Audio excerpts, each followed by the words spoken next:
하나님 말씀 고린도전서 2장 2절 한 절 보겠습니다. 고린도전서 2장 2절 같이 읽겠습니다. 내가 너희 중에서 예수 그리스도와 그가 십자가에 못 박히신 것 외에는 아무것도 알지 아니하기로 작정하였음이라. 자, 그 위로 1장 30절도 같이 한번 읽겠습니다. 1장 30절 시작. 너희는 하나님으로부터 나서 그리스도 예수 안에 있고 예수는 하나님으로부터 나와서 우리에게 지혜와 의로움과 거룩함과 구원함이 되셨으니. 아멘. 예, 지난주부터 온전한 그리스도라고 하는 새로운 시리즈를 시작을 했습니다. 이 책의 이 부제목이 율법과 복음은 같은 것인가 다른 것인가입니다. 결국은 이 율법과 복음을, 율법이 무엇이고 복음이 무엇인가를 온전히 알지 못하기 때문에 생겨나는 이런저런 것들을 다루고 있는 책이다, 이렇게 말할 수가 있습니다. 어쨌든 이 이야기 시작은 스코틀랜드의 오치터라더라고 하는 곳에서 그 스코틀랜드 장로교 안에 어떤 지역 노예에서 이제 벌어진 일이라고 말씀을 드렸어요. 그래서 윌리엄 크레이그라고 하는 목회자 후보생이 나중에 이제 오치터라더 신조라고 일컬어지는 이 신조에 동의하느냐 이런 질문에 처음에는 동의를 했다가 그래서 목사 안수까지 받았는데 아무래도 자신의 양심에는 이게 동의가 안 되어서 이거를 일종의 처리를 하죠. 그러니까 이제 설교권을 박탈하는데 이거를 또 총회에 이제 항소를 하면서 총회의 결정은 오치터라더 이 신조가 잘못되었다라고 하는 결정을 내리고 그 윌리엄 크레이그라고 하는 이 목회자의 그 설교권을 다시 복직을 시키는 이런 일이 있었죠. 그리고 그런 총회 결정을 내려지는 현장에 그 오치터라더라고 하는 그 지역 노예 소속 목사인 한 분과 토마스 보스턴이 그 신조 자체 표현은 좀 어떤 부분에서 전적으로 옳지 않을 수도 있지만 내용 자체는 잘못된 게 아니다, 이런 생각을 했고, 그런 얘기를 하는 것에 그런 얘기를 하는 중에 현대신학의 정수라고 하는 책, 그 현대신학의 정수, 이 정수가 메루예요, 영어로. 그래서 그 책에서 말한 것들을 가지고 그 이제 오치터라더 신조가 옳다, 지지하는 입장이다, 이렇게 되었고, 그것과 관련해서 이제 총회가 이제 그 현대신학의 정수라고 하는, 현대신학의 메루라고 하는 이 책을 출판하지 않습니까? 보스턴 목사 그것을 지지하는 사람들이. 그런데 이제 총회는 그 현대신학의 메루라고 하는 이 책을 지지를 않는 겁니다. 그래서 이제 그거를 지지하는 사람들을 메로우 형제들 이렇게 부르면서 겨우 총회 안에서 12명의 목사만 그거를 지지했어요. 이게 굉장히 소수죠. 그죠? 그 당시 이 스코틀랜드 장로회 안에서 이제 소위 신율법주의가 이렇게 만연해지고 있는 그런 현실이었던 겁니다. 그런 속에서 이 내성적인 성격의 이 보스턴이 이 문제를 그냥 단순히 그 책이 옳다 그르다의 문제가 아니라 이 논쟁은 핵심은 복음 자체에 대한 문제라고 하는 이런 인식을 가지고 이 문제를 가지고 이제 논쟁이 이제 벌어지는 겁니다. 이제 그거를 메로우 논쟁 이렇게 부른다고 말씀을 드렸어요. 자, 그러면서 이제 그때도 올려드렸지만 오치터라더 신조라고 하는 게 이런 겁니다. 나는 우리가 그리스도께로 나아오고 하나님과 언약을 맺기 위해 죄를 버려야 한다고 가르치는 것이 건전하거나 정통하지 않다고 믿는다. 이게 이제 그 신조인데, 이게 동의하느냐 할 때 맨 처음에 동의했다가 안 했단 말이에요. 처리했단 말이죠. 근데 제가 이제 이번에 이렇게 보면서 번역이 좀 매끄럽지가 않아요. 그래서 나는 우리가 그리스도께로 나아오고 하나님과 언약을 맺기 위해 죄를 버려야 한다고 가르치는 것이 건전하지도 정통하지도 않다고 믿는다. 이렇게 번역하는 게 더 매끄러운 번역 같아요. 자, 그래서 이제 오늘부터 이제 본격적으로 이 소위 메로우 논쟁이라고 하는 것의 핵심이 무엇인가를 살펴보도록 합니다. 자, 이거를 이제 미리 말씀을 드리면 이 얘기가 그냥 1700년대 초반에 스코틀랜드 장로교회 안에서 있었던 문제가 아니라 이게 지금 오늘날 우리 시대에도 한국교회 안에도 이런 것이 있다라는 겁니다. 이런 요소들이. 그래서 여러분들에게 그거를 볼 수 있기를 바라요. 그래서 그런데 어쨌든 그 논쟁의 핵심이 이제 오늘부터 이제 살펴보도록 합니다. 토머스 보스턴과 그 친구들, 그 메로우맨들은 이 메로우 논쟁 때문에 복음의 교리가 공격받고 있다 이렇게 판단을 했습니다. 이런 배경 속에서 교리적이고 목표적인 몇 가지 쟁점이 나타납니다. 그 몇 가지 쟁점을 이제 이 책에서는 4가지로 얘기를 합니다. 그래서 이제 그 하나씩은 이제 살펴볼 텐데, 첫 번째 쟁점은 뭐냐? 하나님 은혜의 복음과 그 복음을 만인에게 제시하는 이 문제. 그리고 또 하나는 복음과 율법주의. 그리고 또 하나는 복음과 율법 폐기주의. 또 하나는 복음과 구원의 확신입니다. 이 각각이 무엇을 말하는지는 이제 하나씩 살펴갈 거예요. 자, 그래서 이 메로우 논쟁은 복음을 어떻게 전해야 하는가라고 하는 중요한 문제를 제기합니다.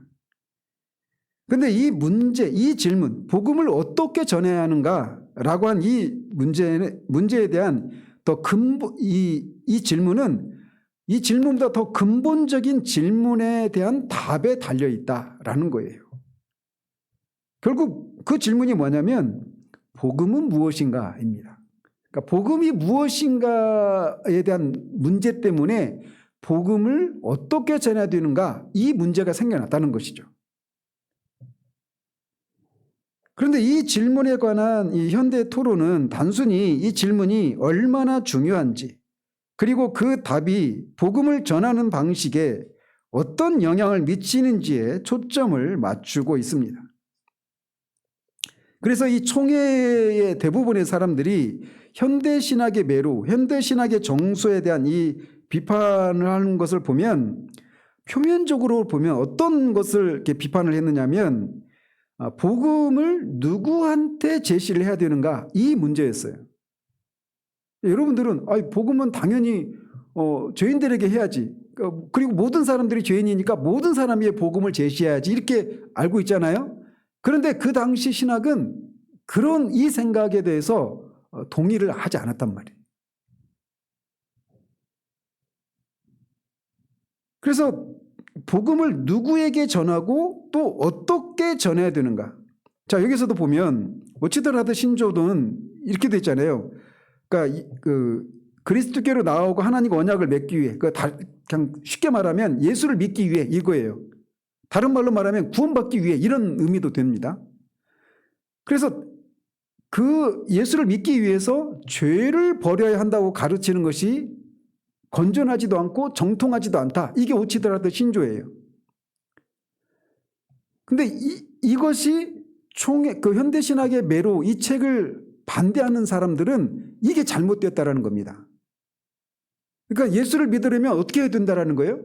죄를 제거하고 예수를 믿어라. 이렇게 해야 된다라는 거예요. 그들의 입장에서는. 자, 여러분은 어떤 입장입니까? 이게 맞는 것 같죠? 그죠? 죄를 버려야 되잖아요. 근데 이제 그 당시 입장은 주류의 입장은 그런 입장이었다라는 거예요. 그래서 누구에게 복음을 전해야 되느냐면 이렇게 자신이 죄인이고 죄를 버려야 한다라고 하는 것을 알고 있는 사람, 그러니까 회개를 한 사람, 이 사람에게 복음을 전해야 한다. 이런 입장인 겁니다. 그 당시 주류는. 그러니까 누구에게 복음을 전해야 되느냐, 이게 이제 그 책을 비판하는 사람들의 입장이었어요. 그들이 제기한 문제였단 말이에요. 그런데 이 논쟁의 결과에는 복음을 제시하는 방법, 이것만 걸려 있는 것이 아니라 핵심은 복음 자체에 있었다는 겁니다. 복음이 뭐냐? 복음이 무엇인가에 대한 이 문제로부터 복음을 누구에게 전해야 되고 어떻게 전해야 되느냐? 이 문제가 발생을 했다라는 거예요. 그래서 보스턴과 그 친구들, 이 메로우맨들, 이분들은 이 문제를 그렇게 본 겁니다. 이게 그냥 복음을 누구에게 전해야 되느냐, 어떻게 전해야 되느냐, 이런 문제이지만, 피상적으로 보면, 겉으로 보면, 표면적으로 보면 그런 문제이지만, 본질은 복음이 무엇인가, 이 문제였다라는 겁니다. 아시겠죠? 자, 그러면서 이 메로우맨들의 이 관심사들, 메로우맨, 이제 이 말은 하면 아시겠죠, 이제? 이 메로우맨들의 관심사는 하나님 은혜의 중요성과 진정한 본질을 강조하는 것이었어요. 그리고 그들은 이 문제가 더 깊은 문제와 관련이 있다고 보았습니다. 그게 뭐냐면 복음에 나타난 하나님의 본성과 성품이었어요. 그래서 총회위원회가 메로우 형제들에게 물은 일련의 질문 중에 12가지 질문을 던졌다고 그랬어요. 지난주에 12가지 질문 중에 10번째 질문이 바로 이 문제와 관련이 있습니다. 그 10번째 질문이 뭐냐면, 말씀을 통해 하나님의 뜻이 계시되는 것은 그리스도를 모든 사람에게 제시할 근거와 모든 사람이 그리스도를 받을 근거를 제공하는데, 그렇다면 성부가 온 인류에게 그리스도의 양도 증서를 주신다고 말할 수 있는가? 이것이 주권적인 은혜로 온 인류가 그리스도를 받는 것인가?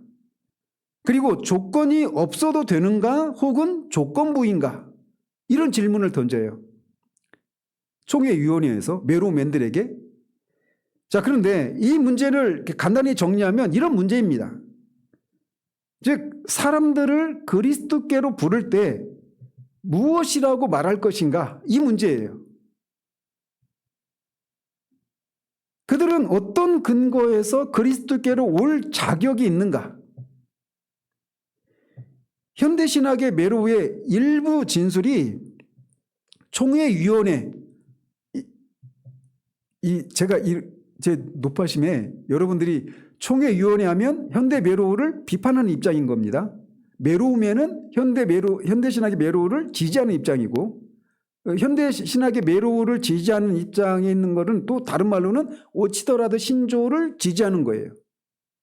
아시겠죠? 오치더라드 신조와 현대신학의 정수, 이거는 교를 같이 하는 겁니다. 교를 같이 하는 거예요. 그리고 이걸 지지하는 사람들을 메로우맨 이렇게 말하고, 이거를 비판하는 사람들의 입장을 총회위원회 이렇게 불러요. 자, 이건 이제 되셨죠? 자, 그래서 현대신학의 왜 이 총회위원회에서 이런 질문을 던졌느냐? 왜냐하면 현대신학의 메로우의 이 두 가지 진술이 그들로 하여금 이런 질문을 던지게 했던 겁니다.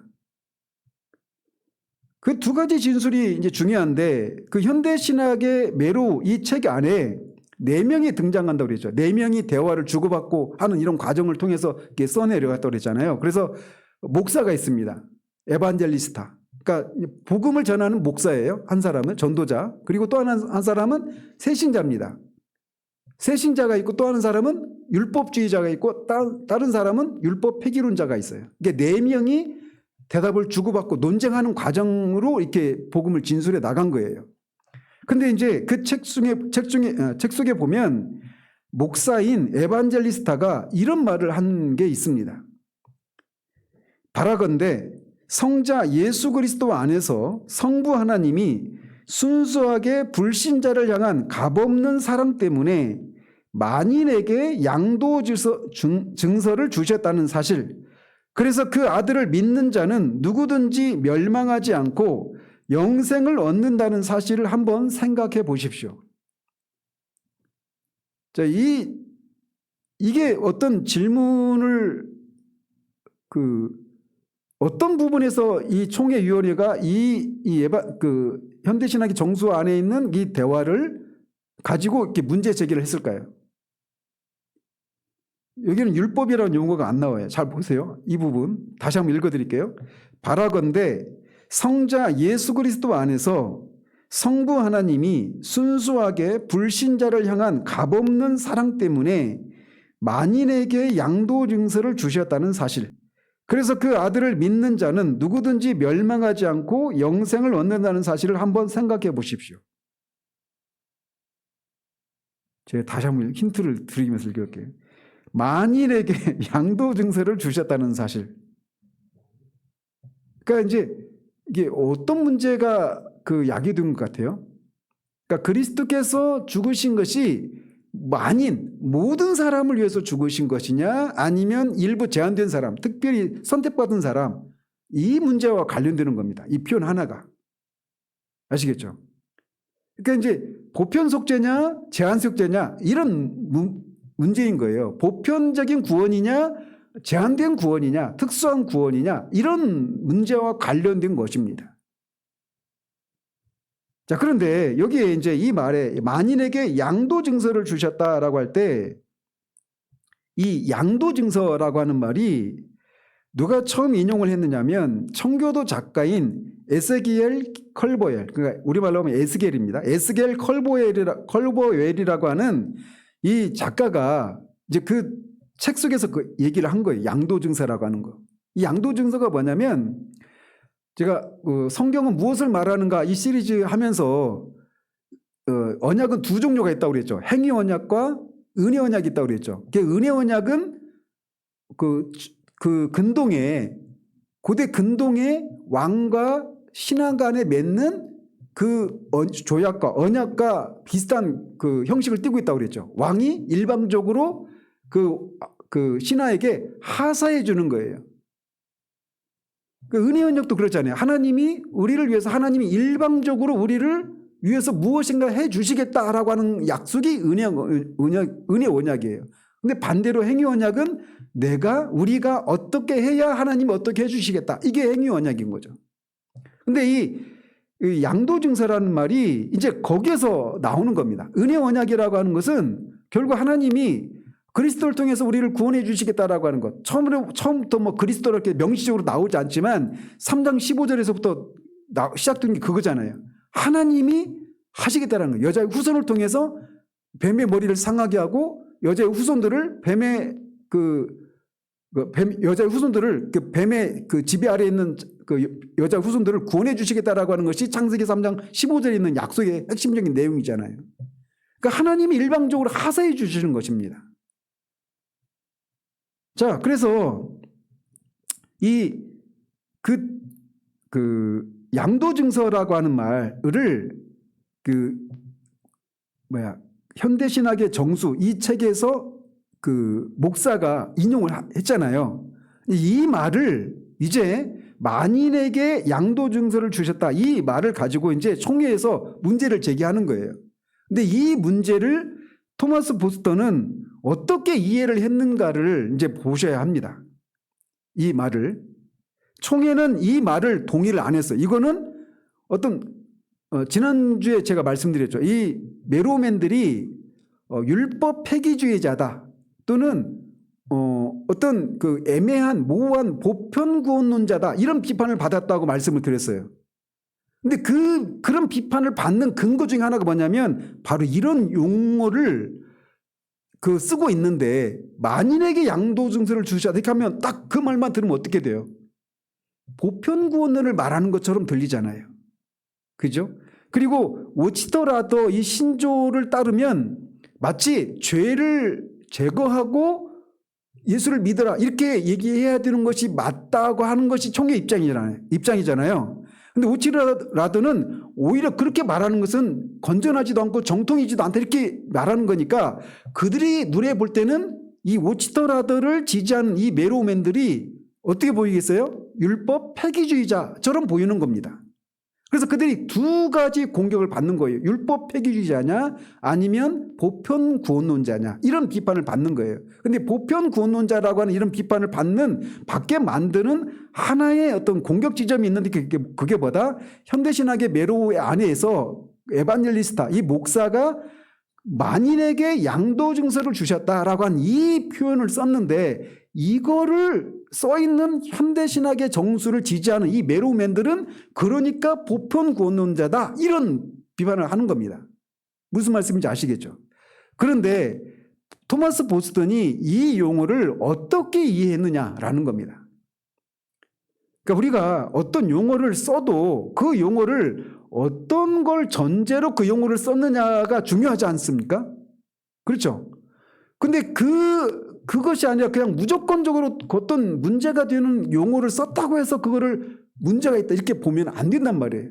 그래서 토마스 보스턴이 이 양도 증서라고 하는 말을 어떻게 이해했는지 토마스 보스턴의 말을 들어보는 게 필요한 거예요. 그래서 그가 어떻게 말했느냐 이렇게 말을 했어요. 이 양도 증서 혹은 진정한 복음의 제시는 수많은 말로 표현된다. 요한복음 3장 16절이 그렇고 또 복음이 전해지는 곳마다 이 하사가 어떤 말인지 아시겠죠? 이 하사가 선포되고 목회가 제시된다. 이 하사는 누구에게도 제한되지 않는다. 이것이 죄인들에게 그리스도를 믿을 근거가 있음을 깨닫게 해주기 위한 방법이다. 이것은 그리스도의 희생이 만인을 위해 충분함을 보여준다. 만인을 위해 충분함을 보여준다. 십자가에 못 박히신 그리스도는 모든 인류의 구원을 위해 하나님이 정해주신 방법이다. 오직 이 방법을 통해서만 구원받을 수 있다. 단 보편 속죄 혹은 보편 구속은 아니다. 그러니까 보스턴이 이 만인에게 양도 증서를 주셨다 이 말을 보편 속죄 입장에서 지금 말하고 있는 게 아니에요. 아시겠죠? 그래서 이 그리스도의 희생이 만인을 위해서 충분하다. 그렇지만 보편 속죄는 아니다. 이렇게 말하고 있잖아요. 그러니까 이거는 칼빈과 같은 입장인 겁니다.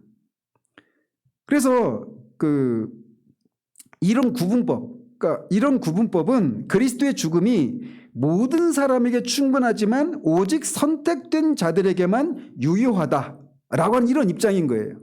이게 칼빈의 입장이고 우리의 입장이기도 합니다.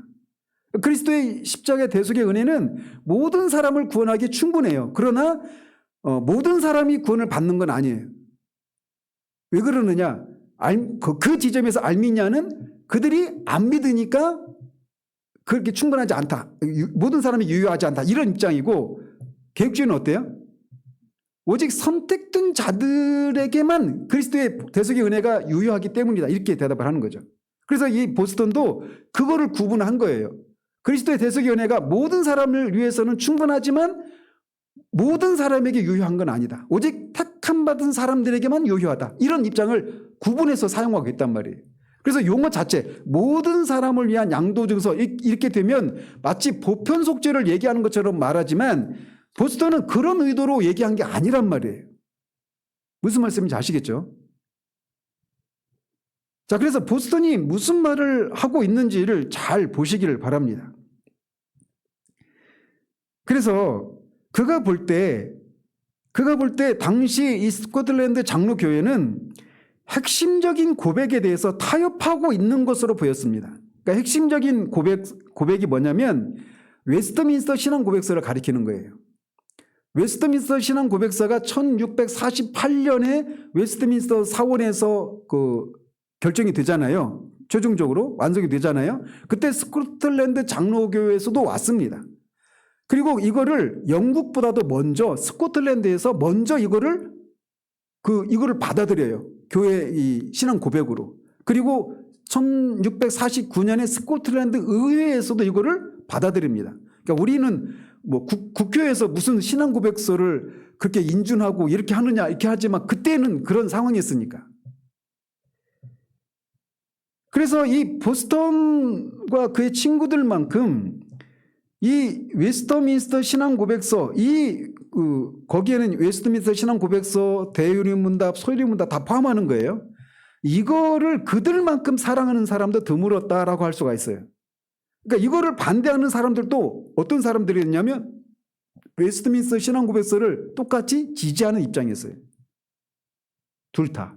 메로맨이라고 불렸던 이 보스턴과 그 친구들뿐만 아니라 그 메로를 이렇게 반대하는 입장에 있었던 총회도 웨스트민스터 신앙 고백서를 장로교회 우리의 신앙의 규범으로 그렇게 인정하고 있었단 말이에요. 신앙의 유일한 표준으로.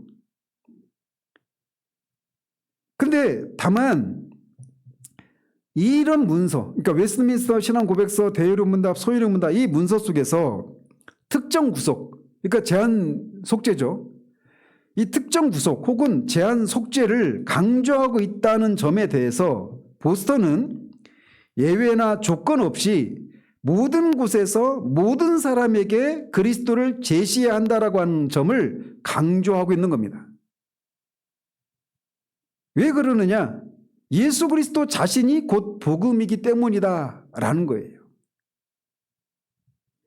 여러분, 아직 이게 지금 우리의 문제와 무슨 관계가 있나 아직 연결이 안 되죠. 좀 더 있어야 돼요. 그래서 이 부분을 잘 견디셔야 돼요. 이 과정을. 자, 그래서 그래서 이제 보스턴과 그의 친구들이 두 가지 공격을 받았다고 그랬잖아요. 율법 폐기론자냐 또는 보편 구원론자냐 이런 비판을 받았다고 그랬잖아요. 그 첫 번째 지점이 그 책 속에 현대신학의 매로 이 책 속에 그 목사가 만인에게 양도 증서를 주셨다. 이 말이 그리스도가 그 만인에게 양도 증서, 만인에게 그리스도를 통한 구원의 은혜를 주셨다. 이 말인데 이게 웨스트민스터 신앙 고백서에서는 제한 속죄를 얘기한단 말이에요. 특정 구속을 얘기한단 말이에요. 모든 사람을 위한 구속을 얘기하지 않고. 근데 그런 용어를 쓰고 있는 거 보면 당신들은 보편 속죄론자 아니냐 이런 비판을 받는다라는 거예요. 근데 그렇지 않다라는 겁니다. 보스턴이 그거를 구분해서 말하고 있잖아요. 모든 사람을 구원하기 충분하지만 오직 택자들에게만 특정한 그런 사람들에게만 유효하다. 이렇게 충분하지만 유효함, 충분함과 유효함을 이렇게 구분해서 표현하고 있단 말이에요. 그래서 그 첫 번째 지점은 그거예요. 그런 질문이 생겨나게 된 첫 번째 질문은 그 책에 나오는 그 목사의 그 만인에게 양도 증서를 주셨다. 이 용어 때문에 그런 문제가 생겨났던 거예요. 근데 그거는 오해했다라는 것이죠. 결론적으로. 아시겠죠? 그리고 또 하나는 보스턴이 이 현대신학의 매로우의 이 진술들을 인용한 데 이어서 곧바로 또 다른 논쟁의 불을 지피는 인용문을 제시를 합니다. 그 인용문이 뭐냐면 청교도였던 존 프레스턴의 글을 인용하는 거예요. 존 프레스턴이라고 하는 청교도 목사가 있는데 그 존 프레스턴의 글 중에 이런 글이 있습니다. 마가복음 16장 15절에서 예수 그리스도는 제자들에게 말씀하셨다. 너희는 온 천하에 다니며 만민에게 복음을 전파하라. 즉 가서 예외 없이 모든 사람에게 복음을 전하라는 겁니다. 여기 모두를 위한 좋은 소식이 있다. 그리스도가 모두를 위해 죽으셨다. 누구나 그분을 받아들이고 그분의 의를 받아들이면 그분을 얻게 될 것이다. 이게 존 프레스턴의 얘기인데 이거를 보스턴이 인용을 하는 거예요. 그러니까 여기서 계속 뭐가 걸리는 거예요? 계속 모두. 근데 이제 존 프레스턴이 최근에 이 비판적인 학자들은 이 프레스턴이 일종의 가정적 보편 구원론자다라고 하는 비판을 합니다. 근데 이 비판이 옳아요. 가정적 보편 구원론은 뭐냐면 그리스도께서 모든 사람을 위해서 돌아가셨지만 구원을 받으려면 실제로 그분을 믿어야 한다는 조건이 따른다라고 주장하는 사람들입니다. 그러니까 이제 보편 구원론은 모든 사람이 구원을 받는다라고 하는 것이라면 이 가정적 보편 구원론은 모든 사람을 위해서 구원을 돌아가셨지만 믿어야만 구원을 받는다 이런 입장이니까 보편 구원론과는 좀 다르죠. 그래서 그런 걸 구분하기 위해서 가정적 보편 구원론 이렇게 또 분류를 해요. 그래서 프랑스 하파의 저도 막 이름을 처음 들어보는 사람들인데 그런 분파가 있어요. 근데 존 프레스턴도 그런 사람이라고 하는 비판을 하는데 그게 틀리진 않아요. 근데 그 사람의 말을 또 인용하는 겁니다. 그래서 보스턴도 가정적 보편 구원론이 아니냐 이런 비판을 받는 거예요. 그래서 현대신학의 매로 이 책이 존 프레스턴의 그 쓴 책을 존 프레스턴이 한 말씀드렸죠. 마가복음 16장 15절에서 모두에게 만민에게 복음을 전파하라. 이 말씀을 모두에게 막 전하고 모두를 위해서 돌아가셨고 그러니까 모두에게 전하라. 이런 인용을 했다고 그랬죠. 이렇게 해석했다고 그랬잖아요. 근데 이거를 그 책에서 인용을 해요. 현대신학의 메루 안에. 그러니까 이제 존 프레스턴이 더 먼저 사람이고 현대신학의 메로우가 후에 나온 겁니다. 근데 이 현대신학의 메로우에 이 존 프레스턴의 글이 인용되어 있어요. 그렇지만 메로우 형제들은 이 존 프레스턴의 글을 그렇게 해석하지 않았던 겁니다. 가정적 보편구원론의 입장에서 해석을 하지 않았다는 거예요. 보스턴도 현대신학의 메로우에 인용된 그의 글을, 프레스턴의 글을 가정적 보편구원론의 표현으로 이해하지를 않았습니다. 실제로 프레스턴은 이런 말을 했습니다. 심지어 이 가정적 보편구원론자라고 하는 프레스턴 본인조차도 이렇게 얘기했단 말이에요.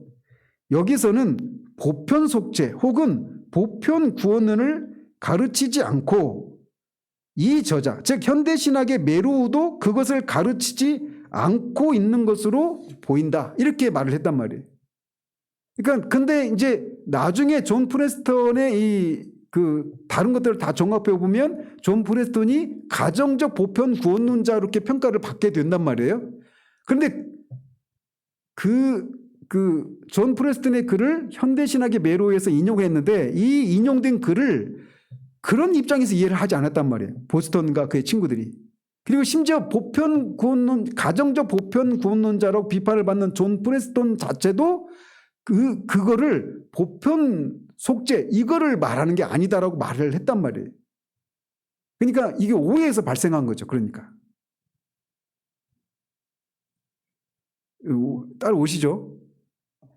자, 결과적으로 현대신학의 메로우의 비판자들이 프레스턴의 신학을 제대로 해석한 건 맞아요.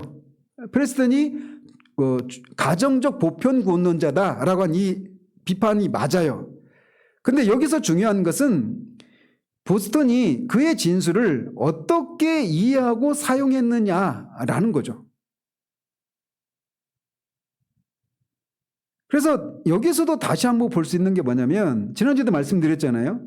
메로우 형제들, 메로우맨들이 현대신학의 이 정수라고 하는 이 책 자체를 막 변증하고 변호하고 이러기 위해서 일어난 게 아니란 말이에요. 결국 이 논쟁의 핵심은 복음 자체의 운명이 걸려있다라고 하는 것 때문에 그 책을 옹호하고 오치더라도 신조를 옹호하는 거란 말이에요. 그래서 여기서도 다시 한번 그게 나타나는 겁니다. 그래서 현대신학의 메로우 이 책을 지난주에 말씀드렸죠. 보스턴이 다시 출판을 했다고 그랬죠. 근데 다른 이름으로. 그렇죠? 그러면서 그 책에서 새로운 판에서 보스턴은 그 책이 아르미니우스주의나 아미로주의가 가정적 보편주의예요. 보편구원론이에요. 그러니까 아미로주의를 가르치는 것이 아니라는 이유에 대해서 아주 긴 주석을 답니다. 거기에서. 그러면서 보스턴은 정통 신앙 고백이 복음 전도의 측면에서 이미 죽어가고 있다고 판단을 했어요. 그러니까 웨스트민스터 신앙 고백서를 필두로 해서 정통 신앙 고백이 복음 전도의 측면에서 이미 죽어가고 있다. 이렇게 판단을 했던 겁니다. 당시 스코틀랜드 장로교의 그 현실, 그 복음 전도의 현실을 볼 때. 그리고 현대신학의 메로우가 그 고백 덕분에 어둠 속에 묻혀가고 있는 것을 새롭게 환기했다고 판단을 했습니다. 그래서 비교라고 하는 방법을 통해서 그는 복음의 핵심이 우리의 죄를 위해 십자가에서 돌아가셨다가 우리의 의를 위해 부활하신 예수 그리스도에게서 발견된다라고 하는 점을 강조하고자 했습니다. 그럼으로써 그리스도께 오는 모든 사람을 구원하실 분으로 그리스도를 선포해야 된다라고 하는 점을 함의하고자 했던 겁니다. 근데 이게 뭐요? 이런 눈으로 저를 쳐다보고 있는 것 같아요. 아직까지는. 근데 이제 점점 우리 현실과 점점 이제 연결이 되기 시작하는데 잘 들어보십시오. 자, 여기서 이제 보스턴은 칼빈주의를 인정합니다. 스코틀랜드 교회의 칼빈주의를 인정하면서도 현대신학의 메로우가 이와 같은 점을 강조함으로써 신약 메시지의 요지 중에서 두 가지를 보존했다라고 하는 것을 강조합니다. 그러니까 현대신학의 메로우가 뭘 강조했다라는 거예요? 그리스도가 모든 사람을 위해서 죽으셨는데 누구든지 그 그리스도께로 오는 자들은 누구든지 구원을 받는다. 그래서 이 그리스도 이 은혜의 복음을 누구에게나 전해야 된다. 이런 입장이었다라는 거예요. 근데 그거를 다시 살려줬다라는 겁니다. 현대신학의 메로우 이 책이. 왜 이렇게 말을 했느냐? 당시에는 스코틀랜드 교회가 모든 사람에게 그리스도를 제시하지 않고 있었다라는 거예요. 복음을 누구에게나 전하는 게 아니라 어떤 조건, 어떤 자격을 갖춘 사람에게야 복음을 전했단 말이에요. 그러니까 지금은 잘 이해가 안 되죠. 어떻게 그럴 수 있느냐? 지금도 그렇습니다. 지금도 우리도 모르게 여러분이 어떤 식으로 실천적인 식으로 나타나느냐면 여러분이 복음을 증거할 때 누구에게 전해요? 막 생짜로 아무 어떤 자신이 죄인이라는 것도 모르고 막 누가 봐도 죄인 된 삶을 살아가는데 내가 죄인이라는 것도 인정하지 않고 모르고 있는 사람들, 구원의 필요를 느끼지 못하고 있는 사람들, 이런 사람들한테 복음을 증거하려고 합니까? 아니면 그걸 깨닫고 구원을 받고 싶은데 어떻게 하는 되는지 모르는 이런 사람에게 복음을 전하려고 해요. 전자의 후자예요. 근데 이게 당시 그 스코틀랜드 교회가 이런 상황이었다라는 거예요. 그러니까 어때요? 우리도 모르게 어떤 거 있어요. 복음을 증거할 때 어떤 자격을 갖춘 사람한테 복음을 증거해야 된다. 이런 생각이 우리 안에 있잖아요. 근데 그리스도는 어떤 자격을 갖춘 사람에게 필요한 게 아니죠. 필요한 분이 아니죠. 모든 사람에게 필요하단 말이에요. 근데 어느새 교회가 소위 이제 그런 거를 이제 그 하이퍼 칼빈이즘이라고 합니다. 고 칼빈주의 이렇게 말을 하는데 우리 개혁교 안에도 그런 게 들어와 있어요. 우리도 모르게 그 복음을 들을 만한 그런 상태 가운데 있는 사람, 어떤 자격을 갖춘 사람한테 복음을 증거해야 된다라는 생각을 가지고 있는 거예요.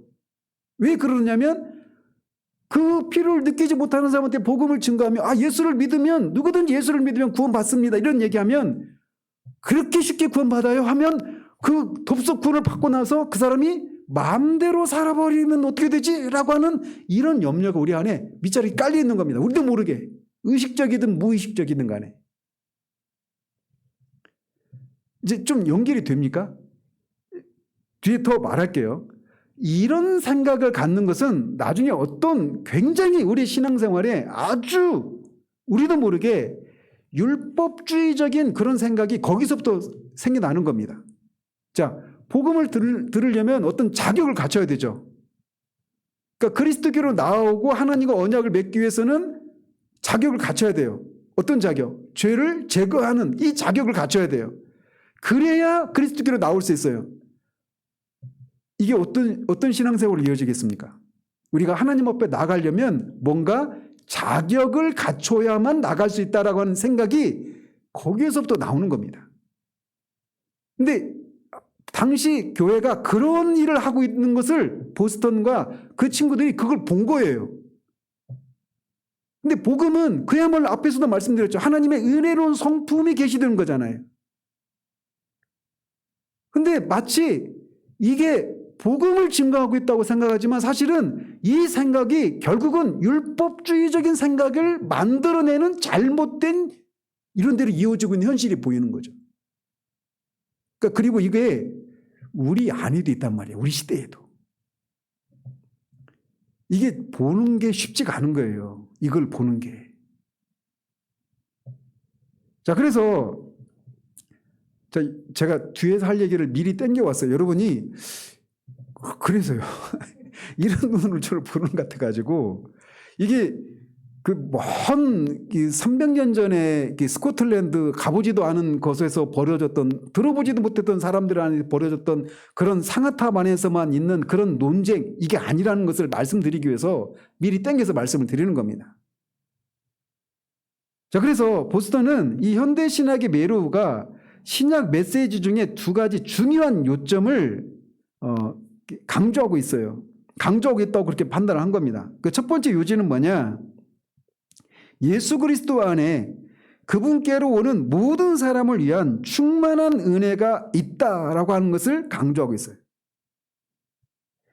보스턴은 하나님이 불신자들을 향한 값없는 사랑으로 말미암아 모든 사람에게 양도 증서를 주셨다는 개념을 그렇게 해석을 한 겁니다. 아까 에스겔 컬보엘이라고 하는 분이 그런 표현을 했다고 했잖아요. 그리스도라고 하는 양도 증서, 모든 만민을 위한 양도 증서를 주셨다. 이런 표현을 했다고 했잖아요. 근데 그 표현을 이렇게 해석을 한 거예요. 보스턴은 그리스도 안에 그분께로 오는 모든 사람을 위한 충만한 은혜가 있다. 그러니까 모든 사람이라고 할 때 그 모든 사람 안에는 조건이 없는 겁니다. 그러니까 아무리 심각한 죄를 지은 사람이든 아니든 죄에 대한 자각이 있든 없든 이런 자격이 없이 그야말로 모든 사람인 거예요.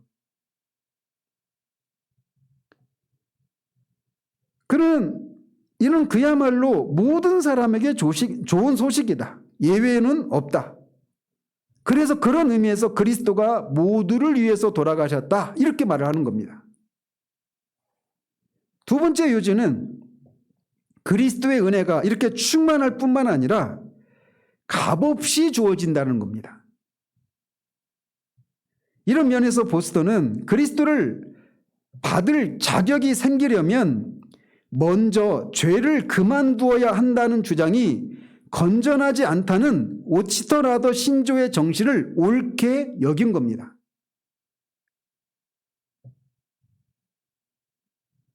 무슨 말씀인지 아시겠어요?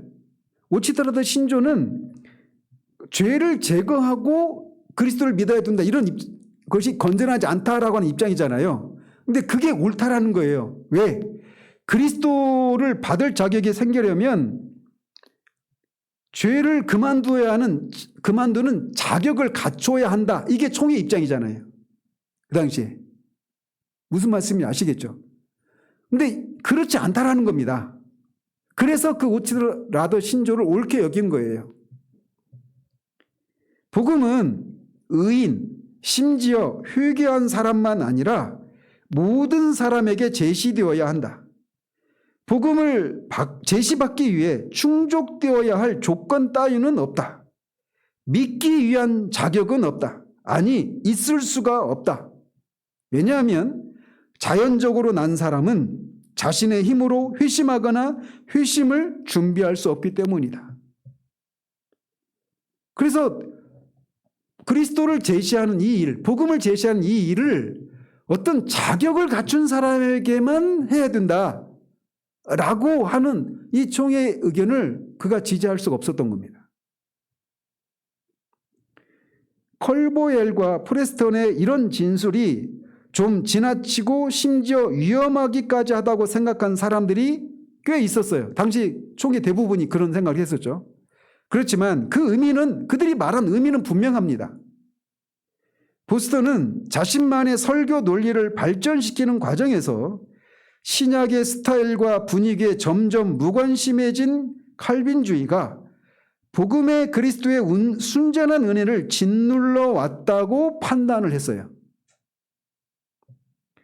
보스턴이 볼 때 하나님의 특정 선택은, 그러니까 이제 그 선택된 사람이죠. 특정 선택은 조건적 은혜의 교리로 왜곡되기가 너무도 쉽다라고 그렇게 본 겁니다. 그 현실이 그랬어요. 무슨 말씀인지 설명해드려요. 그러니까 하나님의 특정 구속, 그러니까 하나님이 구원받기로 예정된 사람이 있고, 하나님이 예정한 사람이 있고, 유기 상태로 예정된 사람이 있잖아요. 근데 그래서 우리는 그 특정 선택, 이걸 우리는 믿잖아요. 이 특정 상태, 이게 예정이 조건적 은혜 교리로 왜곡되기가 너무나 쉽다라는 겁니다. 왜 그러는지는 논리적으로 뒤에 말씀드릴게요. 게다가 구원의 서정 순서, 구원의 서정이 있잖아요. 이것의 요소들을 예수 그리스도와 그가 십자가에 박히신 것, 즉 그리스도로부터 분리시키는 복음 설교가 나타날 위험이 있다라고 보스턴이 통찰을 한 거예요. 그래서 메로우맨들이 이 대다수, 그 당시 대다수의 사람들이 갖고 있었던 그 사고를 그 사람들이 사고를 반대했잖아요. 메로우맨들은. 근데 메로우맨들이 반대한 그 사고를 3단 논법의 형태로 풀어보면 이 점을 분명히 알 수 있어요. 자, 대전제가 뭐냐면 하나님의 구원의 은혜는 모든 사람에게 주어집니까? 아니죠. 잘 보세요. 대전제는 뭐예요? 하나님의 구원의 은혜는 모든 사람에게 주어지는 건 아니죠. 누구에게 주어져요? 그리스도 안에서 선택된 자들에게만 주어집니다. 자, 이게 맞아요, 틀려요? 맞잖아요. 이게 대전제예요. 자, 그런데 이제 소전제는 뭐냐? 선택되었는지는 뭘 통해서 알 수 있을까요? 그 사람이 죄를 버렸는지를 통해서 알 수 있다. 소전제가. 그럼 결론이 어떤 결론이 나느냐? 따라서 죄를 버리는 것이 구원의 은혜를 받기 위한 전제 조건이다. 이런 결론에 도달하는 거예요. 이게 총의 입장인 거예요. 무슨 말씀인지 아시겠죠? 그래서 아까 방금 전에 제가 말씀드렸잖아요. 이 특정 선택은 조건적 은혜의 교리로 빠지기가, 오해되기가 쉽다. 이런 얘기를 했잖아요. 이렇게 나오는 겁니다. 특정 선택 그 자체는 틀리지 않잖아요. 근데 이게 그렇게 조건적 은혜로 가기 쉬운 거예요. 그러니까 그리스도 안에서 선택된 사람에게만 하나님의 구원의 은혜가 임해요. 근데 그 선택된 사람이라고 하는 것은 뭘 통해서 알 수 있느냐면 그 사람이 죄를 버리는 것을 통해서 알 수 있다는 거예요. 그러니까 죄를 버리는 것이 구원의 은혜를 받기 위한 전제 조건이 되어버리는 겁니다. 그러니까 어때요? 은혜가 조건적 은혜가 되어버리는 거죠. 죄를 버리는 조건으로 구원의 은혜가 임하는 거예요.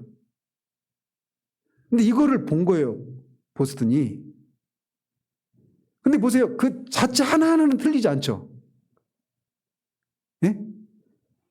하나하나는 틀리지 않잖아요. 하나님의 구원의 은혜는 그리스도의 안에서 선택된 자들에게 주어진다. 이게 틀리지 않잖아요. 그리고 그 선택된 사람들이 그 사람이 선택되었다라는 것은 그 사람들이 결국 열매를 통해서 알 수 있다고 그랬잖아요. 오전에도 말씀드린 것처럼 죄를 버리는 것을 알 수 있어요. 그러니까 어떤 결론에 이르느냐?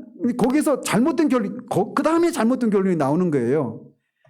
따라서 죄를 버리는 것이 구원의 은혜를 받는 전제 조건이다. 이렇게 잘못된 결론이 나가는 겁니다. 근데 그렇게 되기가 쉬운데 그 당시 스코틀랜드 장로교회가 복음 전도하는 면에서 이런 모습을 보이고 있었다는 거예요. 그러니까 복음을 누구한테 전하느냐면 죄를 버리는 사람들. 이 사람들에게만 복음을 전하는 겁니다. 근데 이게 아까도 말씀드렸죠. 우리 안에도 우리 시대에 우리도 누군가에게 복음을 전할 때 이런 준비가 된 사람, 회심을 준비한 이 상태 가운데 있는 사람한테 복음을 전하려고 하는 것이 우리도 모르게 있잖아요. 우리 말로 하지 않더라도 우리 의식, 무의식 속에도 이런 게 있단 말이에요. 자, 그래서 이런 논리에 빠지면, 이런 잘못된 논리예요. 이 논리에 빠지면 그게 의식적으로든 무의식적으로든 간에 이런 논리에 빠지면 오치터 라더 신조와 메로우맨들을 의심스럽게 볼 수밖에 없는 겁니다. 그렇지 않아요? 오치터 라더 신조는 그 구원의 은혜가 임하기 위해서는 죄를 버리는 것이 구원의 은혜를 받기 위한 전제 조건이다. 이런 결론을 가지고 있는 사람들이 볼 때 오치터 라더 신조는 혐오스러운 거예요. 안 그래요? 그리스도에게 나오기 위해서는 죄를 버려야 되는 것이 건전하지 않다. 이렇게 말하잖아요. 오치터 라더는. 그들의 견해와 완전히 정반대죠. 그리고 모든 사람에게 그리스도를 제시해야 된다. 이런 입장이 있단 말이에요. 메루멘들은. 근데 모든 사람이 아니라 죄를 버린 사람. 그 사람들이 선택된 사람들이니까. 그 사람에게만 복음을 제시해야 된다. 이런 입장이니까 총회는 이 오치드라드 신조나 이 메루멘들을 비판적으로 볼 수밖에 없는 겁니다. 여기까지 되셨죠? 실제로 많은 사람이 그랬습니다. 당시. 메루멘들은 12명에 불과했어요. 물론 샤이 메루멘도 있었겠죠. 오늘날의 용어로. 근데 어쨌든 전면에 나서서 뭐 성명서를 발표하다든지 이런 반대하는 입장이 있는 사람은 겨우 12명이었어요.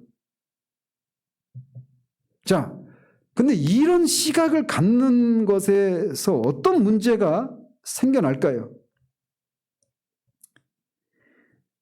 죄를 버리는 것을 어떤 문제가 있느냐면 죄를 버리는 것을 하나님의 선택에서 비롯한 은혜의 열매로 보지 않고 그것을 열매를 경험하기 위한 전제 조건으로 본다라는 겁니다. 제가 오전에도 말씀드렸죠. 오전에도. 정말 예수 그리스도를 정말 진정으로 믿는 사람들은 이런저런 삶의 열매가 나타난다고 그랬잖아요. 그죠? 근데 이게 열매란 말이에요. 열매. 이 열매가 우리를 구원해 주는 게 아니라 내가 정말 믿었으면 이런 열매가 나타난다고 제가 강조했던 거 기억나십니까? 근데 이 메루멘들을 비판하는 입장에 있는 사람들은 거꾸로 보는 거예요. 무슨 말씀인지 아시겠죠? 그래서 은혜의 열매인 회개가 은혜의 자격이 되어버리는 것입니다. 이는 앞뒤가 바뀐 꼴입니다. 복음 선포와 그리스도에게로 초대하는 일이 듣는 사람의 자격에 따라 조건적으로 이루어지게 되는 겁니다. 이해가 되시죠?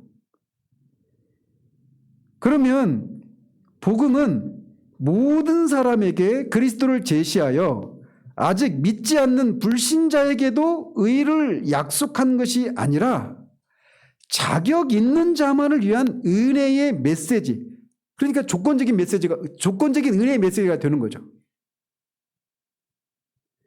이런 자격 개념은 복음에 위험천만한 영향을 미칩니다. 복음의 핵심은 뭐예요?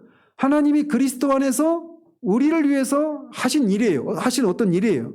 근데 이거는 우리가 어떻게 하느냐에 의해서 그 은혜가 우리의 것이 될 수도 있고 그렇지 않을 수도 있는 거. 이게 아니잖아요. 무조건적인 은혜잖아요. 복음의 핵심은 은혜입니다. 오직 은혜입니다. 솔라 그라티아. 오직 은혜예요.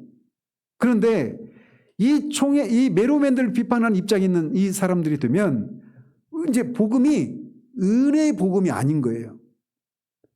무조건적인 은혜의 복음이 아니게 되는 겁니다. 조건적인 은혜의 복음인 거예요. 어떤 조건? 내가 죄를 버리는 것. 다른 말로 말하면 회개. 회개가 은혜를 받아들이는 그런 조건이 되는 겁니다. 자격이 되는 거예요. 그럼 어떻게 될까요? 오직 그리스도께서 오직 하나님만 영광을 받는 게 아니죠. 1장 31절에 있는 것처럼 자랑하는 자는 오직 그리스도 안에서만 자랑하라고 하는데 내가 회개했다라고 하는 자랑거리가 생기는 거예요. 이게 다 뭐예요? 율법주의잖아요. 이런 것도.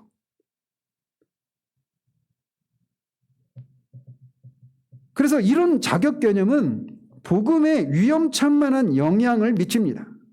나아가서 그런 설교를 듣는 하나님을 진정으로 믿게 된 사람들의 삶 속에도 심각한 목회적인 문제가 나타날 수밖에 없어요. 어떤 문제가 나타날까요?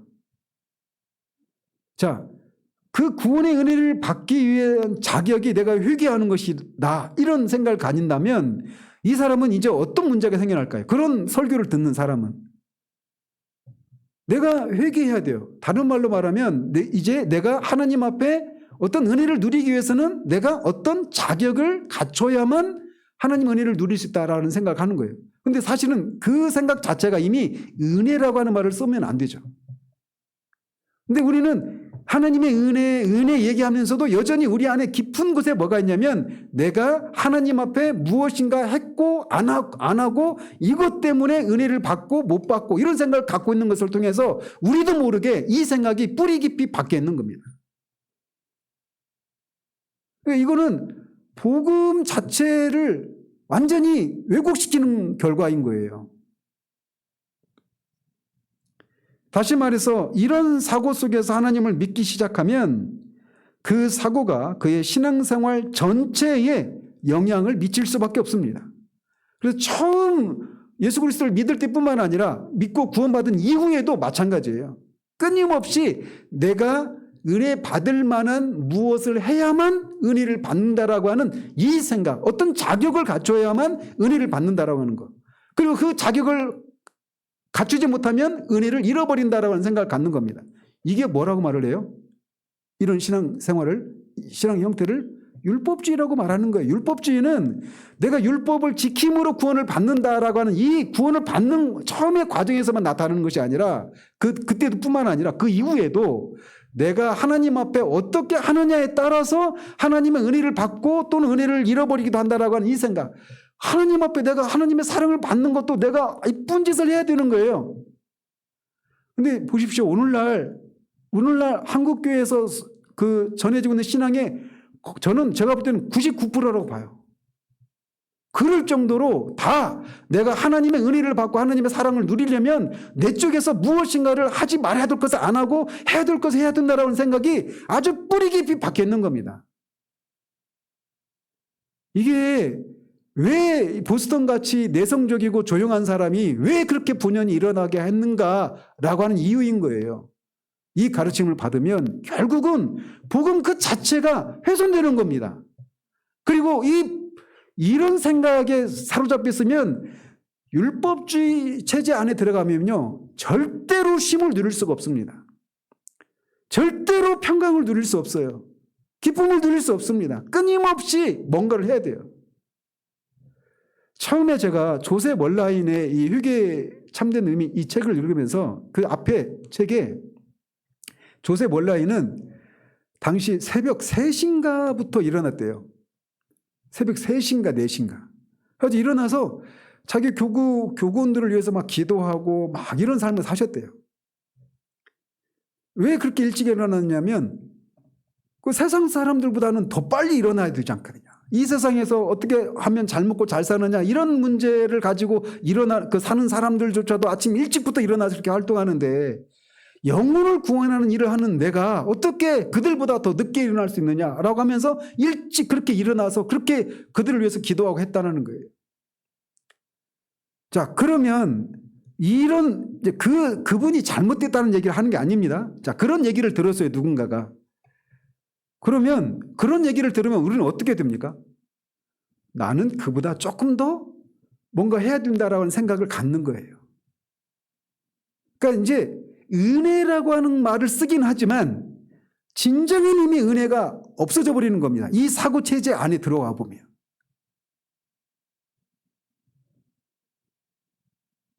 이런 복음의 왜곡은 어느 한 시대, 특히 스코틀랜드 장로회에서만 나타난 특별한 현상이 아닙니다. 이것은 지속적이고도 보편적으로 나타나는 현상이에요. 지금도. 메로 논쟁의 핵심적인 요소들은 지금도 여전히 가장 중요한 목표적인 문제로 남아 있습니다.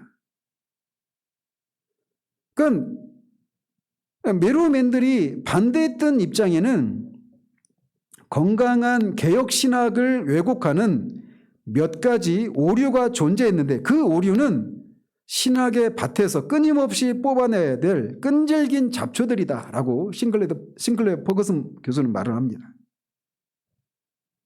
자, 그래서 이런 왜곡된 설교 안에서 어떤 일이 벌어지고 있었던 것일까요? 아마도 가장 중요하고도 근본적인 문제는 마치 그리스도와 복음의 혜택이 서로 분리되는 것 같은 뉘앙스를 풍기면서 복음에 대해서 설교했다는 점일 것입니다. 그리스도와 그리스도로 말미암아 오는 구원의 은택들 있잖아요. 이거를 분리하는 이런 뉘앙스를 풍기는 설교가 그 중심에 있었다라는 거예요. 그리스도가 당신을 위해 돌아가셨다는 성경 진리를 전할 때 그리스도 자신과 그분의 사역을 서로 분리해서 전할 수 있죠. 그죠? 그리스도와 그리스도의 사역을 분리해서 전할 수 있어요. 하지만 보스턴은 그리스도와 그분의 사역의 연결고리를 끊지 않았다는 점에서 프레스턴의 글에 끌렸던 겁니다. 그분은 돌아가셨다. 그에 따라 나는 부활하셔서 완벽히 충분하신 구주로 그분을 당신에게 제시한다. 이게 프레스턴이 말했던 거예요. 완벽히 충분하신 구주. 이게 온전한 그리스도예요. 이 시리즈의 제목이. 여기서 나오는 거예요. 자, 그리스도로 말미암은 혜택을 분리한다 라고 하는 것이 뭘까? 이걸 하려면 지금까지 한 것만큼 시간이 필요해요. 근데 보스턴이 왜 이 메로맨들이 오치터라드 신조와 이 현대신학의 정수에서 이 두 가지 논쟁이 되는 이 표현들 있잖아요. 만인에게 양도 증서를 주셨다. 그리고 모든 사람에게 그리스도를 제시해야 된다라고 하는 이런 말들. 이런 것들이 이런 얘기를 지지하는 것 때문에 이분들이 어떤 가정적 보편 구원론자가 아니냐, 율법 폐기론자가 아니냐 이런 비난을 받았는데 그럼에도 불구하고 왜 이들이 이렇게 이것들을 지지하는 입장에 섰는가? 핵심이 그것 때문에 그러는 거예요. 복음 자체가 이 자신들의 입장이 아닌 이 자신들을 반대하는 입장에 있는 사람들의 그 논리를 따르면 결국은 복음이 훼손된다는 겁니다. 조건적인 은혜의 복음이 되는 거예요. 그리고 그것이 그런 설교를 듣고 신앙생활하는 사람들은 이제 실제적으로 그 이후에 신앙생활 가운데 그 사고에서 벗어나지를 못하는 거예요. 그러니까 여러분이 뭐 여기 전에 다니던 교회 계신 분도 계시지만 제가 처음 시작이 죄를 죽이는 죄 죽임의 교리 여기서부터 시작됐다 그랬잖아요.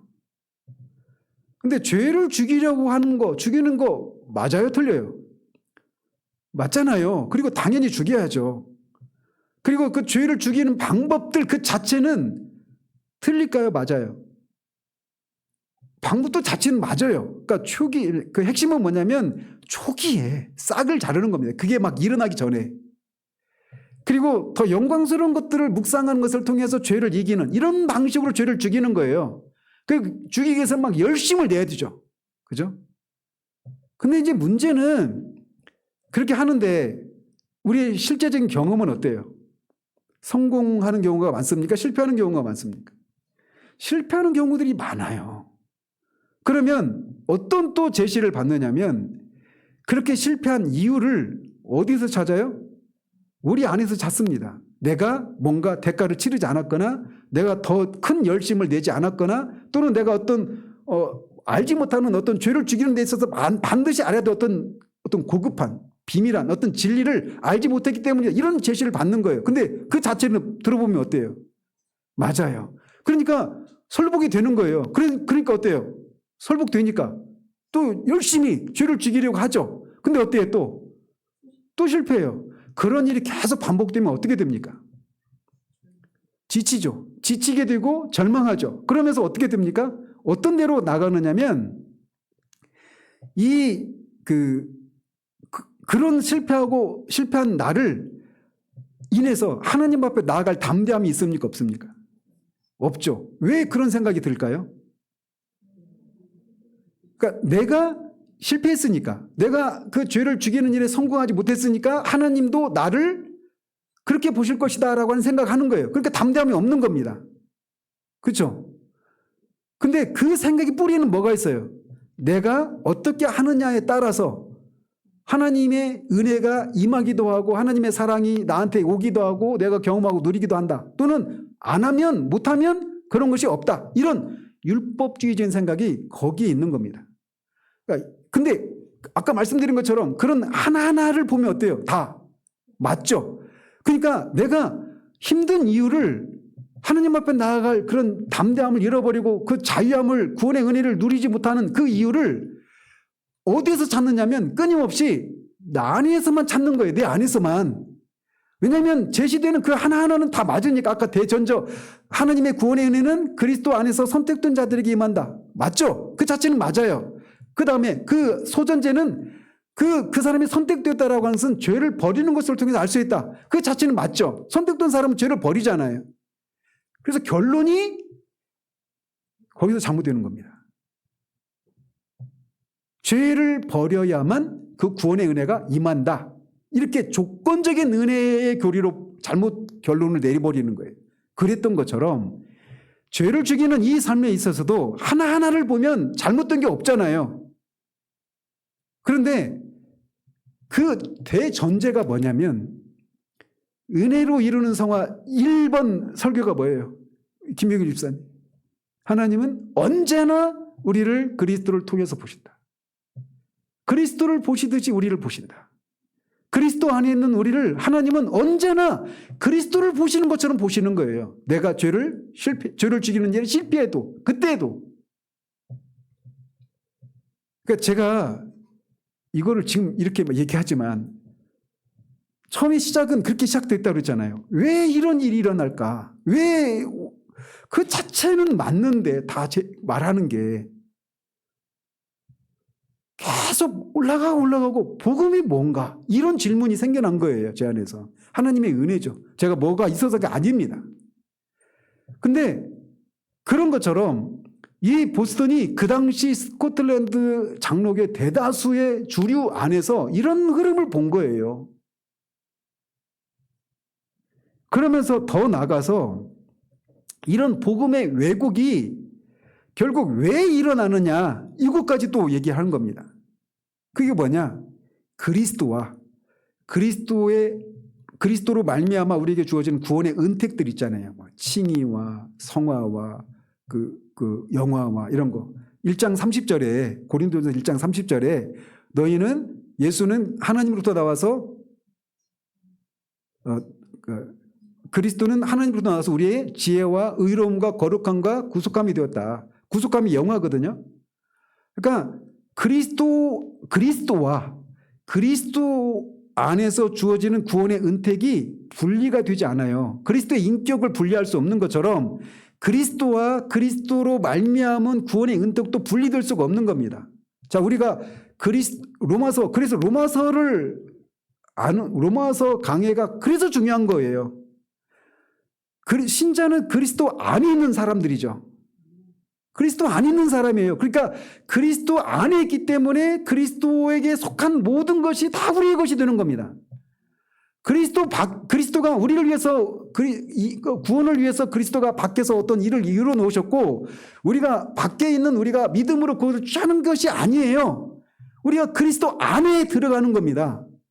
그리스도 안에서 그리스도의 것이 다 우리의 것이 되는 거예요. 그리스도가 죽을 때 우리도 죽었고 그리스도가 살 때 우리도 살았고 그리스도가 의롭게 됨으로 우리도 의롭게 되고 영원하게 되었으므로 우리도 영원하게 된 겁니다. 이미 되어진 거예요. 개혁주의는 어디까지 올라가는 줄 아십니까? 영원 전까지 올라갑니다. 삼위 하나님 안에서 영원 속에서 작정이 이루어졌잖아요. 그러면서 우리의 구원과 관련된 약속, 이거를 구원 협약이라고 그래요. 구원 협약. 그래서 하나님이 아들에게 요한복음에 나중에 살펴있겠지만 아들에게 주신 자들을 구원하시기 위해서 아들이 오신 거예요. 구원은 영혼부터 시작되는 겁니다. 그러니까 창세전에 그리스도 안에서 우리를 택하사 이 예정이 있죠. 근데 그 택하실 때 성부 하나님께서 성자에게 그 구원할 자들을 주셨어요. 영원전에. 그리고 이 땅에 오셔서 그 여자의 후손임에도 불구하고 사탄의 노예로, 죄의 노예로 살고 있는 자들을 해방시키기 위해서 그렇게 그 구속의 은혜를 성취하셨고 아들을 통해서 성취된 것을 성령을 통해서 우리에게 객관적으로 이루어진 일을 우리의 것으로 주관적으로 우리가 누리게 하신 일을 성령을 통해서 하시는 것이죠. 근데 어쨌든 제가 오늘은 이제 더 나가야 되는데 어쨌든 이 복음의 왜곡이 더 뿌리를 들어가 보면 어디로부터 시작됐느냐면 말씀드린 것처럼 그리스도로 말미암은 혜택을 분리하는 여기로부터 시작된다라는 겁니다. 여러분들이 이제 다음 주에 보겠지만 여러분들 한번 잘 들어보십시오. 그러니까 우리가 신앙생활을 할 때, 신앙생활하면 살아갈 때 힘든 이유의 근본적인 데로 가서 문제의 핵심을 볼 수 있어야 돼요. 근데 결국 뭐냐면 말씀이에요, 말씀. 이 복음을 제가 10년이 넘는 동안 복음이 무엇인지에 대한 이런 고민을 했다 했잖아요. 그러니까 이게 복음이 간단하지. 한데 보세요. 이 반대하는 사람들도 다 웨스트민스터 신앙 고백서를 열렬히 지지하는 분들이란 말이에요. 그런데도 이런 논쟁이 벌어지는 겁니다. 그리고 하나하나를 보면 그 자체만 떼어놓고 보면 맞아요. 근데 이거를 조합해서 어떤 결론에 도달하면 잘못되어 있어요. 그리고 그 잘못된 것이 잘못되었다고 생각을 못하는 겁니다. 그 하나하나는 맞으니까. 근데 그 잘못된 것 때문에 힘든 거예요. 근데 그 뿌리를 올라가서 그 문제의 원인을 보면 이게 잘못됐다는 걸 모르는 거예요. 설교자도 그렇고 회중도 마찬가지로. 내가 왜 이렇게 더 주님을 위해서 주님을 아는 지식이 더 많아지고 교리도 더 많이 알고 구원에 대한 교리도 더 많이 알고 이전에 비해서 훨씬 더 많이 알았는데 왜 이거를 알았는데 오히려 더 그전보다 더 힘들까? 왜 그전보다 더 자유함을 누리지 못할까? 왜 내가 그전보다 더 그런 구원의 감격과 기쁨이 있었는데 진리를 알면 오히려 더 내가 더 그런 자유함들을 잃어버리고 기쁨을 잃어버리는 이런 삶을 살까? 많은 경우 내 안에 문제가 있어. 그래서 그래. 이렇게 제시를 받는 거예요. 제가 여러 번 말씀드렸죠. 제임스 패커가 그런 고민을 한 거예요. 구원의 은혜를 누리고 그런 자유함을 누리고 더 주님을 깊이 알고 주님을 더 온전히 섬기고 싶은 거룩해지고 싶은 열망이 있는데 자꾸 실패하는 거예요. 그 주변의 사람들한테 그런 상황을 말하니까 네가 어떤 대가를 치르지 않아서 그래. 어디서 많이 들었던 얘기죠. 더 열심을 내야 돼. 이런 얘기를 하는 거예요. 그러면서 근데 그게 맞잖아요. 그러니까 열심을 내요. 근데 실패해요. 그러다가 존 오웬의 전집을 만난 거예요. 제임스 패커도. 존 오웬의 전집을. 그리고 존 오웬의 전집을 만나고 자유함을 누리는 거예요. 그 내용을 존 라일의 거룩이라는 책 서문에 써놨어요. 근데 저는 존 오웬을 얘기하는 그 존 오웬을 만나고 제임스 패커가 자유함을 누리게 되었다고 하는데 제 현실은 존 오웬 때문에 자유함을 잃어버리는 거예요.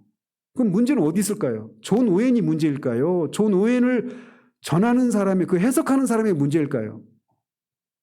한 사람은 자유함을 누리잖아요. 패커는.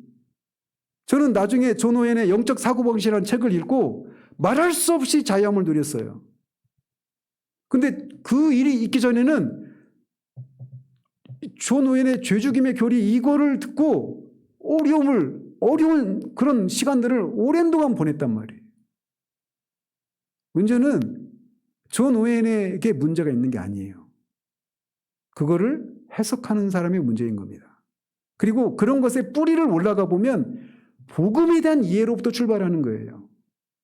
그리고 복음에 대한 이해에서 핵심적인 게 뭐냐? 그리스도 자체가 복음인데 그리스도와 그리스도로 말미암은 혜택을 분리하는 것.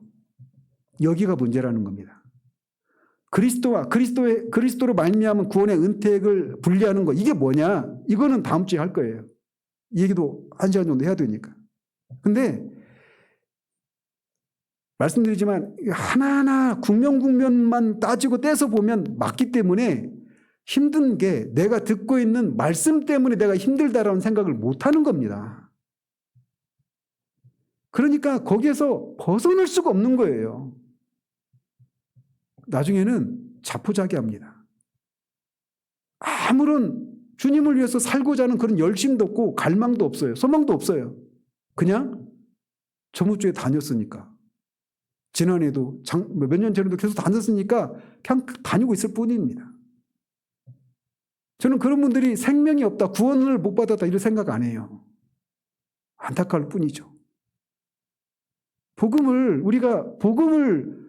복음이 무엇인가도 알아야 되고 복음을 어떻게 전해야 되는가도 분명해야 돼요. 복음을 율법주의적인 방식으로 전할 수 있어요. 이런 의식적으로든 무의식적으로든 간에 아까 잘못된 결론이 있잖아요. 그러니까 은혜를 어떤 조건적인 은혜를 말하는 이런 것이 의식적이든 무의식적이든 우리 안에 딱 자리 잡은 채 얘기하잖아요. 사람은 영적인 존재이기 때문에 그걸 그냥 압니다. 그대로. 그 영을 받아들이는 거예요. 이런 표현이 좀 조심스러운 표현이기도 하지만. 그래서 온전한 그리스도를 전하는 거예요. 온전한 그리스도. 자, 그래서 다음 주에는 이 복음의 혜택들과 복음 자체이신 그리스도를 분리하는 것, 이게 뭘 의미하는지, 그리고 이런 것들이 실제적으로 어떤 모습으로 나타나는지, 그리고 이것에 대한 또 답은, 해결책은 무엇인지, 이런 것들을 다음 주와 그 다음 주에 걸쳐서 한번 살펴보도록 하겠습니다. 기도하겠습니다. 하나님 아버지, 우리가 원하든 원하지 않든 우리는 이 시대에서 통용되고 있는 가르침들에 따라 사고하고 그렇게 살아갈 수밖에 없는 존재들인 것을 봅니다. 이 토마스 보스턴을 비롯한 이 메로우맨이라 불려졌던 주의 종들이 그 당시에 스코틀랜드 교회 안에서 벌어지고 있었던 복음을 왜곡하고 있는 현실들 속에서 그들이 그 메로 논쟁이라고 하는 것을 통해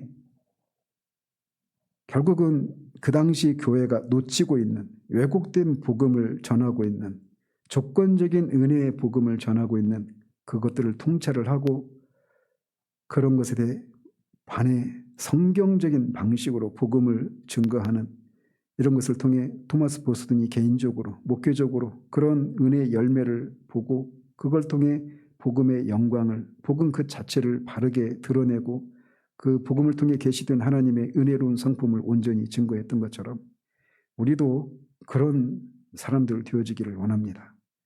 우리가 잘못된 가르침에 노출되면 우리가 잘못된 삶을 살아갈 수밖에 없는 것을 봅니다.